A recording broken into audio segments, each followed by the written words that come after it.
Hey, this is Alex, and I'm with Duck Cinema. It's about 1 a.m. in the morning.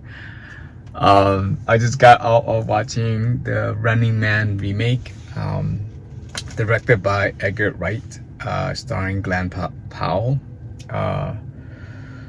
Josh Brolin, and a bunch of other people I don't really remember. This movie, it's I guess it's a remake, but not as much. By that I mean, obviously The Running Man was a movie Arnold Schwarzenegger did in the 80s. This one, it's based on a Stephen King book, I believe. This one, what it's trying to do is going back to the original source, which is Stephen King book for inspiration. So instead of remaking the Arnold Schwarzenegger version, this one is sort of remaking it, but more of the Stephen King book version. Edgar Wright directed this one. It feels weird that Edgar Wright directed this one. Like, I like him a lot. Like, he's one of my like top 5, top 10 favorite like director of all time. Scott Pilgrim vs. the World is like one of my top 10 movie of all times. I read the comics, and the movie is just great. If you ever go, like, if you haven't seen Scott Pilgrim, go watch Scott Pilgrim and see how many stars were in those movies before like they became big. Like, a lot of them are in there. But like, if you Edgar Wright, his style is very quick, fast-paced, cutting, and it's just like bam bam bam bam bam. I did not see any of that in this. No, that's not true. I saw some of that in this movie. Edgar Wright has like a good eye for visual and kinetic moving like scenes, right? Like he edit them in such a way where like you feel as if you're running with the movie. It's very good. Like, he did Baby Driver, he did what else did he did? The End of the World, I think, something like that. His zombie Shaun of the Dead, I think he did that one too. So yeah, he did a lot of movies that I really like. So this movie doesn't, like, some scenes feels like Edgar Wright, but like most of the scenes doesn't feel like Edgar Wright movie. It feels like it's another director movie, which felt a little bit weird. In maybe he's expanding his style or something. So ultimately, did I like the movie? Yes, I ultimately liked the movie enough to sit through it and like had a good time watching it. Yes to all that. Are there like problem with the movie? I think there are. I think the biggest problem with this movie is the pacing. It's a very long movie. Like, this showing was at 10:15, so I purposely went to the theater at like 10:35, and the first scene didn't happen until like 10:50. So anyways, the movie itself feels like really long and kind of drag out a little bit. Could they have like cut some scenes so to make it shorter? Probably. I don't really know. I don't know which scenes they would cut. I gotta say that I never seen the original Running Man. I heard about it and might have seen on TV a little bit here and there, but never like sat down and like fully review or watch it. I didn't like the so the premise of this movie, it's about a guy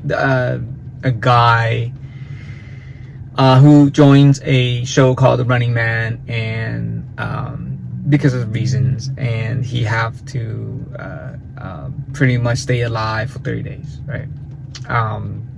and there's a whole bounty system that, so essentially everyone's trying to kill him. I didn't like the setup of the movie. I didn't feel that the character motivation was enough to be part of the Running Man show, right? That's like the first thing, and the second thing is like maybe not enough of the main character, Dan Powell, a character named Richard, like not enough motivation, not enough of his past to kind of warrant him being. That was weird. It was turned off. But yeah, it didn't want him to be in the Running Man, so I felt that was kind of a little bit weird. The action was good. The set piece was good. The settings was very good. I thoroughly enjoyed the settings. At least the beginning part of it, it felt like as if I was playing or watching Richard, the character in the Cyberpunk 2049, the video game settings. Like it felt very cyberpunky. It's almost as if like did Edgar Wright just put all those buildings from Cyberpunk into this movie, or all those gadgets from Cyberpunk into the movie. It felt like that. So the setting was cool. Some of the characters, it was like cameo. Michael Cera's in this one. He plays a more of a cameo character kind of thing. Ono also, at least his face is a cameo in this one too, by the way. So yeah, it felt a little bit off. Music is fine, acting is fine. Josh Brolin character is in this movie.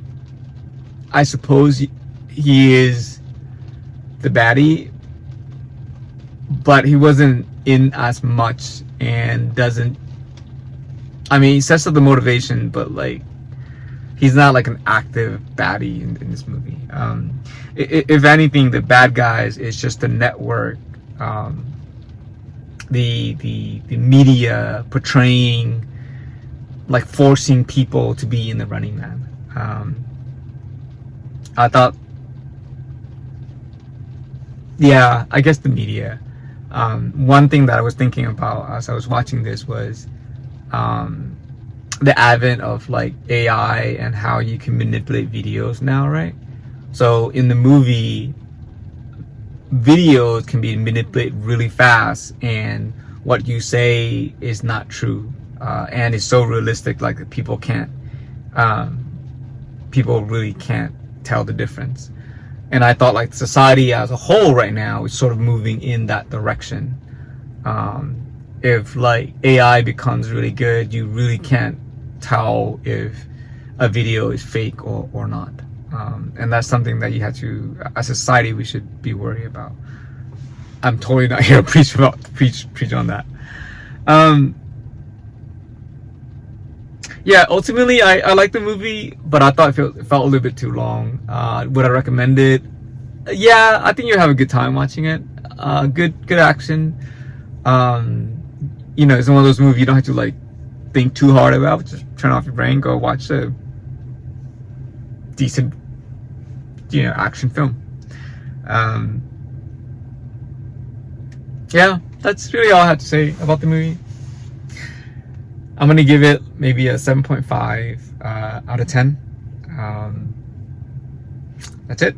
This is Alex with Duck Cinema, and I am out.